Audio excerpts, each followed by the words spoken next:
Hello friends, कैसे हैं आप सब। आशा करती हूँ कि आपने अपना जो ये पैराग्राफ हमने आपको दिया था 5वें प्रैक्टिस सेट में वो आप कवर कर चुके होंगे।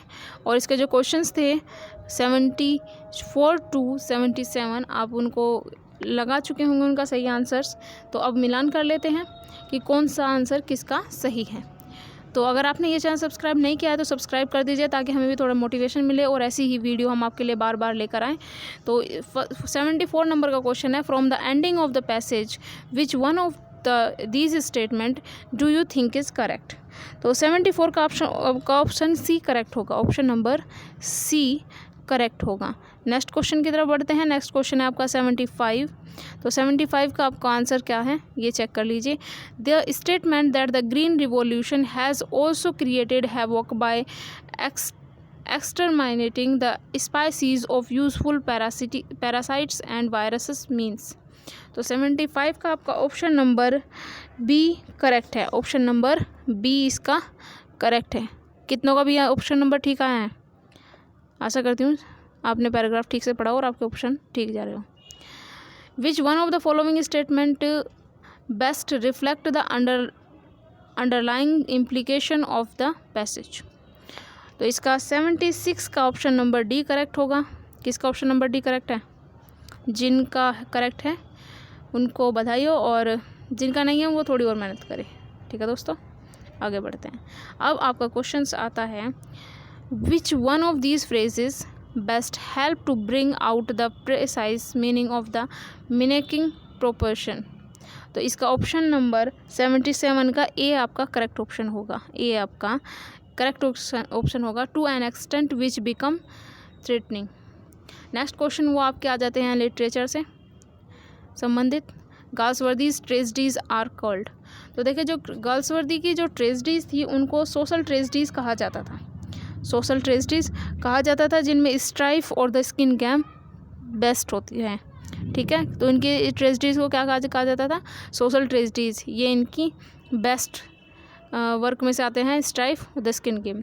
नेक्स्ट वर्क है क्वेश्चन नंबर है 79। John Galsworthy was the son of a. तो ये किनके सन थे? तो आप इनके फादर का वर्क पूछा गया है। तो ये थे एक लॉयर। क्या थे? एक लॉयर थे।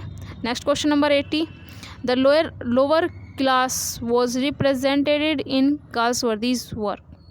तो गाल्सवर्दी का ऐसा कौन सा वर्क था जिसमें उनकी लोअर क्लास को रिप्रेजेंट किया गया था? तो जो द कंट्री हाउस है वो लोअर क्लास को, ऑप्शन नंबर ए इसका करेक्ट होगा। The country house lower class को रिप्रेजेंट करता है।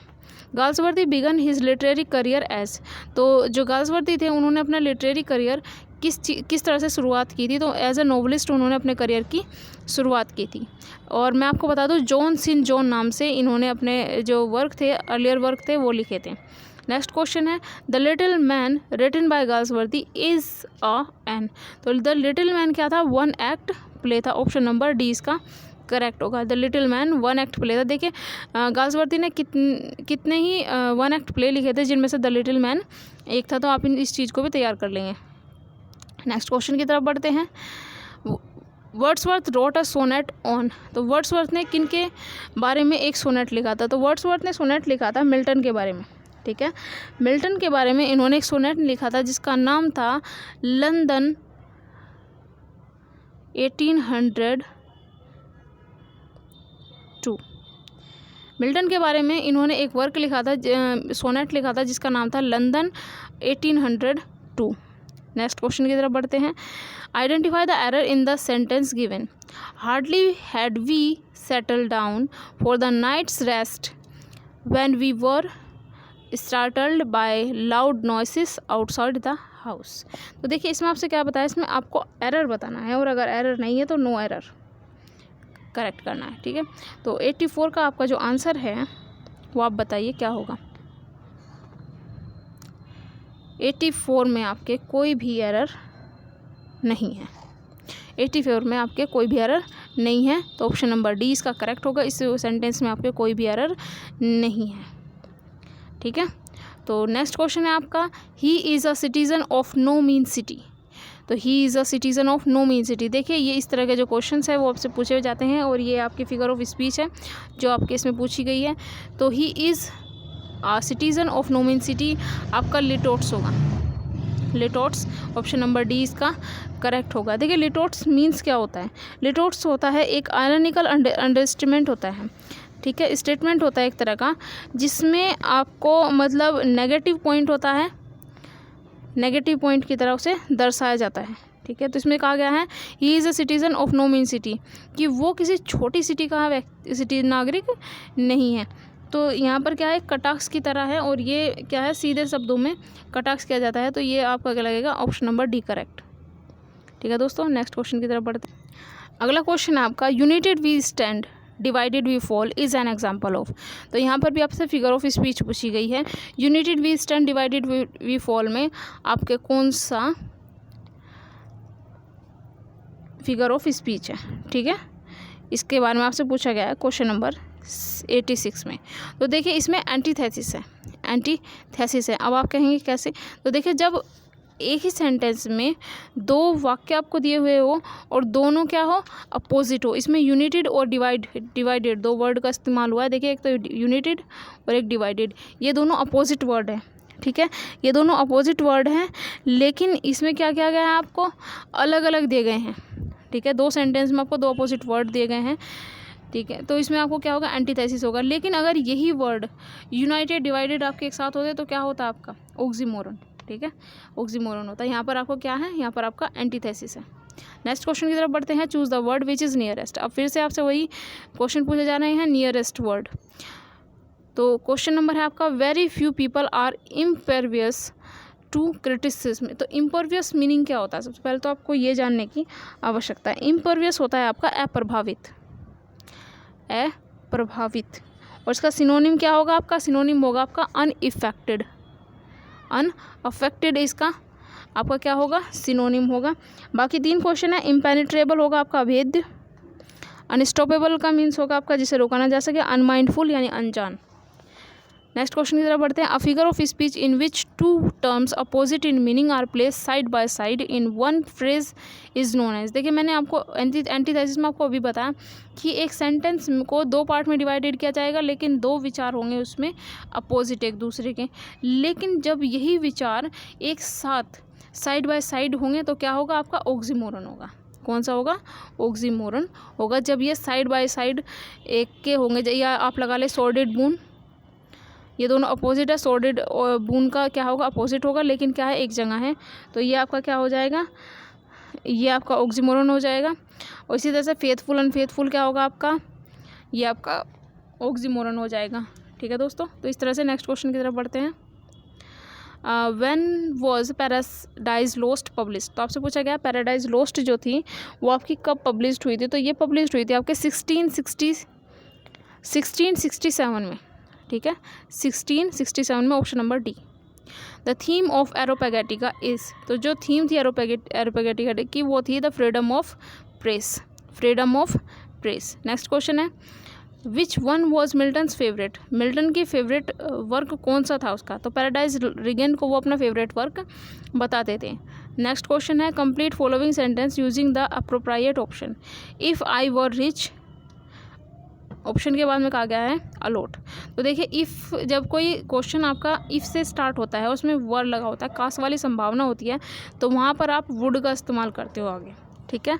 तो इसमें क्या लग जाएगा, आई वुड ट्रेवल अलॉट, ठीक है, ऑप्शन नंबर डी आपका करेक्ट होगा, ऑप्शन नंबर सी आपका करेक्ट होगा। If I were rich I would travel a lot. Next question की तरफ बढ़ते हैं। नेक्स्ट क्वेश्चन नंबर है आपका 93। Nothing is here for tears, nothing to wail or knock the breast, no weakness, no contempt, despise or blame, nothing but well and fair, and what make quiet us in death so noble. Where from these lines taken। कि ये जो lines है आपकी कहाँ से ली गई है, ये इसके बारे में आपसे पूछा गया। तो इसका ऑप्शन नंबर आपका डी करेक्ट होगा, ऑप्शन नंबर डी इसका करेक्ट आंसर होगा। सैमसंग एगोनिस्टीज से ये जो है लाइन आपकी ली गई है। सैमसंग एगोनिस्टीज वर्क आया था आपका 1671 में। सैमसंग एगोनिस्टीज 1671 में वर्क आया था इनका, ठीक है। और ये वर्क एक बहुत बेहतर वर्क है और पैराडाइज रिगेन के साथ में ये वर्क आपका पब्लिश्ड हुआ था। ये दोनों 1671 में जो है पब्लिश्ड हुए थे। ये लाइंस जो कोटेशन है आपकी सैमसंग एग्नोस्टिक से आई हुई है। नेक्स्ट क्वेश्चन नंबर आता है आपका, identify the error in the sentence given. Identify the error in the sentence given, आपसे पूछा गया है कि एरर क्या है, सेंटेंस दिए हुए सेंटेंस में आपसे एरर पूछी गई है। तो to make him succeed the correct thing to do is to punish him until he does not try. तो आपसे क्या पूछा गया, इसमें करेक्शन पूछा गया है। तो इसमें एरर पार्ट आपको बताना है। एरर पार्ट है इसका, देखिए आपको एक बात बता दूं, अंटिल के साथ में कभी भी नोट का यूज़ नहीं होता। अंटिल अपने आप में एक नेगेटिव वर्ड है, उसके साथ नोट का यूज़ नहीं होता। अंटिल के साथ में नोट का यूज़ नहीं होता। तो इसका ऑप्शन नंबर सी में क्या है आपके, ऑप्शन नंबर सी में आपके एरर है। ठीक है दोस्तों, ऑप्शन नंबर सी में आपके एरर है। Change the voice of the below sentence. Next question है आपका, Renu said that somebody has smashed her window. तो आपको क्या करना है, इसमें चेंज करना है आपको वॉइस का आपको इसमें चेंज करना है। तो जब आप इसमें चेंज करोगे, इनडायरेक्ट में से चेंज करोगे, तो पैसिव बनाते टाइम क्या होगा, इसमें रिपोर्टेड पार्ट में कंजक्शन लग जाएगी, रिपोर्टेड ऑब्जेक्ट होगा, हेल्पिंग वर्ब के साथ में बीन जुड़ जाएगी, वर्ब की थर्ड फॉर्म लगेगी।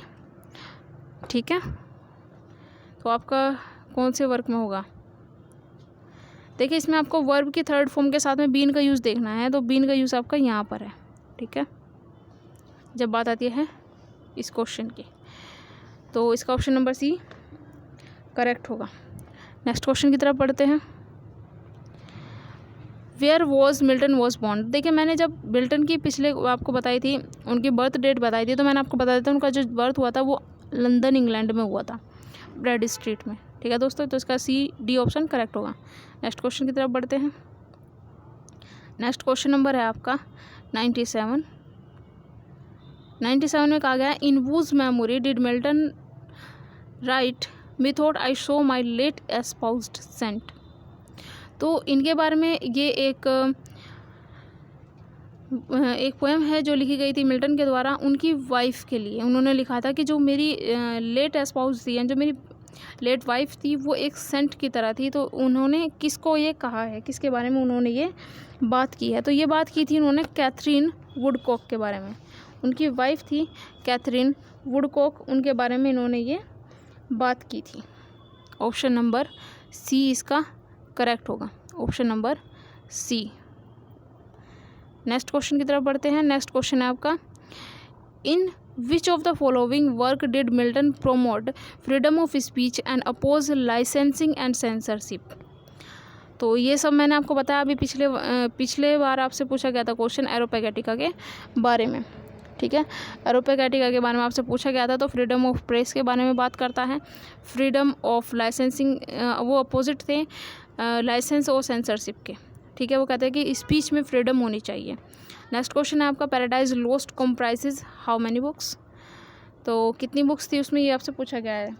तो ऑप्शन नंबर बी इसका करेक्ट होगा, 12 बुक्स के वो साथ में थी, 12 बुक्स थी। ठीक है, पैराडाइज लोस्ट में कितनी बुक्स थी, तो 12 बुक्स थी। आइडेंटिफाई द एडवर्ब आपसे पूछी गई है। एडवर्ब देखिए ये क्वेश्चन में पूछ रहा है, एडवर्ब एडजेक्टिव ये सब चीज़ें आपसे पूछ ली जाती है कि कौन सा है। तो आपसे यहाँ पूछा गया है कि कौन सा जो है एडवर्ब है। तो एडवर्ब के बारे में करेक्ट कीजिएगा। What a pity that the student are behaving selfishly.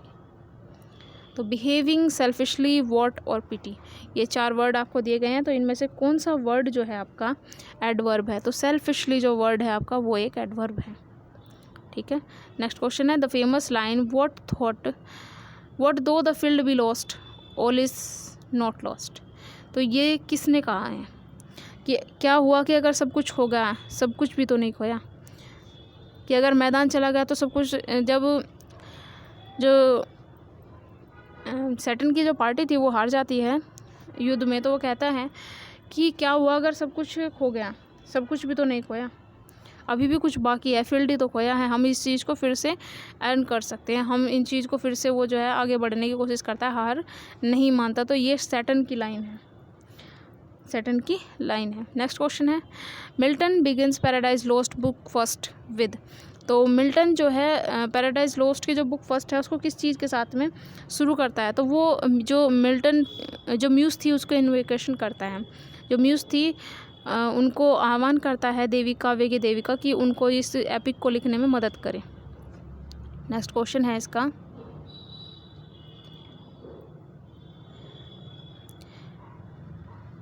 प्रिपेट्रिया is generally explained as. तो इसमें पूछा गया है आपके कि जो प्रिपेट्रिया है वो जनरली किस चीज़ की तरह एक्सप्लेन किया जाता है, उसमें क्या एक्सप्लेन किया जाता है। तो इसमें क्या होता है, अ रिवर्सल ऑफ सिचुएशन।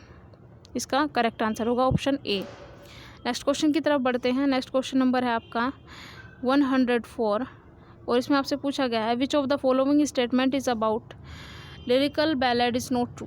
तो देखिए इसमें क्या क्या है, आपसे पूछा गया है नॉट, ठीक है, नॉट ट्रू। लिरिकल बैलेड में कौन सी बात कि लिरिकल बैलेड के बारे में सत्य नहीं है, ठीक है, लिरिकल बैलेड के बारे में क्या बात सच नहीं है, ये आपसे पूछा गया है।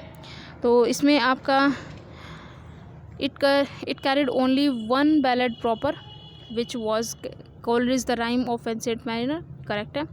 It also carried pastoral and other poems, yes correct है। It carried a preface which Wordsworth added in 1800, yes ये भी ठीक है। नेक्स्ट क्वेश्चन है, नेक्स्ट ऑप्शन है आपका option number D.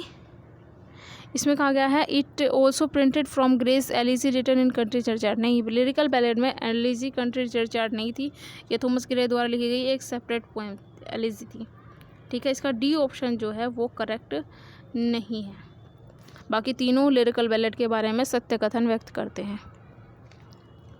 Next question है आपका इसमें आपसे अंडरलाइन वर्ड को करेक्शन के लिए कहा गया है। अगर इसमें कोई इंप्रूवमेंट नहीं है तो नो इंप्रूवमेंट आपको ऑप्शन लगाना है, और अगर कोई इंप्रूवमेंट होगी तो तीनों में से कौन सी ऑप्शन करेक्ट होगी ये आपको बताना है।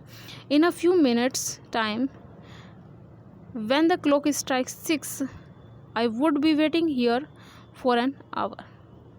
तो आपको बताना है इसमें कौन सा वर्ड सही होगा। तो देखें यहाँ वुड बी वेटिंग के स्थान पर शैल हैव बीन वेटिंग लगेगा, शैल हैव बीन वेटिंग का यूज़ होगा। ऑप्शन नंबर बी करेक्ट है इसका, ठीक है, क्योंकि ये जो सेंटेंस है वो फ्यूचर परफेक्ट कंटिन्यूस टेंस में है, फ्यूचर परफेक्ट कंटिन्यूस टेंस में है। नेक्स्ट क्वेश्चन की तरफ बढ़ते हैं। For nature then the coarser pleasure to my boyish days and their glad animal movements all gone by to me was all in all. तो quotation दी गई है, इस कोटेशन के बारे में आपसे पूछा।